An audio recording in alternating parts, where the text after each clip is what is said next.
ಬನ್ನೇರುಘಟ್ಟ ಜೈವಿಕ ಉದ್ಯಾನವನಕ್ಕೆ ನೂತನ ಅತಿಥಿಗಳ ಆಗಮನ ಆಗಿದೆ. ಉದ್ಯಾನವನದ ಹಿಮ ಎಂಬ ಹುಲಿ 4 ಮರಿಗಳಿಗೆ ಜನ್ಮ ನೀಡಿದೆ. 6 ವರ್ಷದ ಹಿಮ 2ನೇ ಬಾರಿಗೆ ಮರಿಗಳಿಗೆ ಜನ್ಮ ನೀಡಿದ್ದು, ಈ ಹಿಂದೆ 2024ರಲ್ಲಿ ಮರಿಗಳಿಗೆ ಜನ್ಮ ನೀಡಿತ್ತು.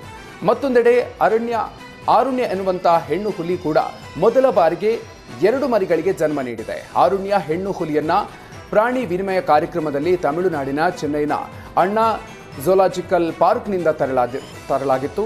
ಸದ್ಯ ತಾಯಿ ಮತ್ತು ಮರಿಗಳು ಎರಡೂ ಕೂಡ ಆರೋಗ್ಯ ಆಗಿದೆ ಅಂತ ಬನ್ನೇರುಘಟ್ಟ ಜೈವಿಕ ಉದ್ಯಾನವನದ ಅಧಿಕಾರಿಗಳು ಮಾಹಿತಿ ನೀಡಿದ್ದಾರೆ. ಸಿದ್ದು ಲೆಕ್ಕಪತ್ರಕ್ಕೆ ಹಲಾಲ್ ಬಜೆಟ್ ಎಂದಿದ್ದ ಬಿಜೆಪಿಗೆ ಕಾಂಗ್ರೆಸ್ ಶಾಸಕ ನರೇಂದ್ರ ಸ್ವಾಮಿ ತಿರುಗೇಟನ್ನು ಕೊಟ್ಟಿದ್ದಾರೆ. ಮಂಡ್ಯದಲ್ಲಿ ಮಾತನಾಡಿದ ನರೇಂದ್ರ ಸ್ವಾಮಿ, ಬಿಜೆಪಿಯವರು ಧರ್ಮದ ಹೆಸರಿನಲ್ಲಿ ದೇಶವನ್ನು ಒಡೆಯೋದಕ್ಕೆ ಹೊರಟಿದ್ದಾರೆ. ಬಿಜೆಪಿಯವರು ಯಾವ ವರ್ಗವನ್ನು ಕೂಡ ಪ್ರೀತಿಸಿದವರಲ್ಲ, ಅಭಿವೃದ್ಧಿ ಆಧಾರಿತವಾಗಿ ಮಾತನಾಡಿರೋರಲ್ಲ ಅಂತ ಆಕ್ರೋಶವನ್ನ ಹೊರಹಾಕಿದ್ರು. ಅಲ್ಲದೆ ಸಿದ್ದು ಬಜೆಟ್ ಖಂಡಿಸಿ ಪ್ರತಿಭಟಿಸಿದ ಬಿಜೆಪಿ ಕಾರ್ಯಕರ್ತರಿಗೆ ಲೇವಡಿ ಮಾಡಿದ ನರೇಂದ್ರ ಸ್ವಾಮಿ, ವಿಷಯ ಇಲ್ಲದೆ ಪ್ರತಿಭಟನೆಯನ್ನ ನಡೆಸ್ತಾ ಇದ್ದಾರೆ ಅಂತ ಟೀಕಿಸಿದರು.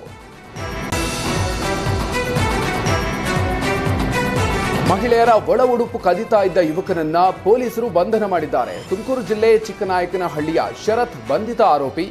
ಎಸ್ಐಟಿ ಬ್ಯಾಕೆಟ್ನಲ್ಲಿ ಬಾಡಿಗೆ ಮನೆಯಲ್ಲಿ ವಾಸ ಇದ್ದ ಶರತ್ ನೀಲಿ ಚಿತ್ರ ನೋಡೋ ಅಭ್ಯಾಸವನ್ನ ಬೆಳೆಸಿಕೊಂಡಿದ್ದ. ಸುತ್ತಮುತ್ತಲಿನ ಮನೆಗಳಲ್ಲಿ ಮಹಿಳೆಯರ ಒಳ ಉಡುಪು ಕದ್ದು ಎಸ್ಕೇಪ್ ಆಗ್ತಾ ಇದ್ದ. ಸಿಸಿ ಕ್ಯಾಮೆರಾದಲ್ಲಿ ಒಳ ಉಡುಪು ಕದ್ದಿತಾ ಇದ್ದದನ್ನ ಪತ್ತೆ ಹಚ್ಚಿದ್ದ ಸ್ಥಳೀಯರು ಶರತ್ ವಿರುದ್ಧ ದೂರು ನೀಡಿದ್ರು. ಸದ್ಯ ಶರತ್ನನ್ನ ಬಂಧಿಸಿರುವ ಪೊಲೀಸರು ವಿಚಾರಣೆ ಮುಂದುವರೆಸಿದ್ದಾರೆ. ಡಿಸಿಎಂ ಡಿಕೆ ಶಿವಕುಮಾರ್ ಇವತ್ತು ಸ್ವಕ್ಷೇತ್ರ ಕನಕಪುರ ಪ್ರವಾಸ ಕೈಗೊಂಡಿದ್ದಾರೆ. ಕನಕಪುರ ತಾಲೂಕಿನ ಬೂಹಳ್ಳಿ, ಚಿಕ್ಕಾಲಹಳ್ಳಿ, ಮುಳ್ಳಳ್ಳಿ, ಹಾರೋಬೆಲೆ ಗ್ರಾಮಗಳಿಗೆ ಡಿಸಿಎಂ ಡಿಕೆ ಶಿವಕುಮಾರ್ ಭೇಟಿ ನೀಡಲಿದ್ದು, ವಿವಿಧ ಅಭಿವೃದ್ಧಿ ಕಾಮಗಾರಿಗಳಿಗೆ ಶಂಕುಸ್ಥಾಪನೆ ನೆರವೇರಿಸಲಿದ್ದಾರೆ. ನೀರಾವರಿ ಯೋಜನೆ, ಸೇತುವೆ ಕಾಮಗಾರಿಗಳಿಗೆ ಗುದ್ದಲಿ ಪೂಜೆ ನೆರವೇರಿಸಲಿದ್ದಾರೆ.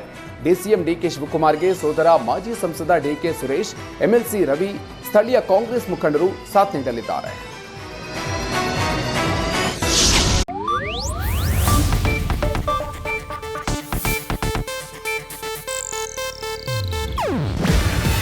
ಇದು ಏಷ್ಯಾನೆಟ್ ನ್ಯೂಸ್ ನೆಟ್ವರ್ಕ್ ಪ್ರಸ್ತುತಿ.